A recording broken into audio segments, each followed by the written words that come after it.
Hi everyone, I'll show you how to do factory reset on your Moto Z4 as you can see right here. So either you slide down here, go to settings right here, slide down, or you can go to settings here, right here in your apps. So once you find settings, then go here, type in factory reset.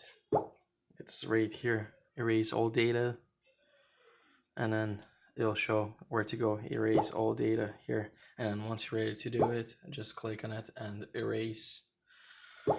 If you want to do hard reset, you'll need to power device off completely, and then you'll need to hold volume down and then power key at the same time.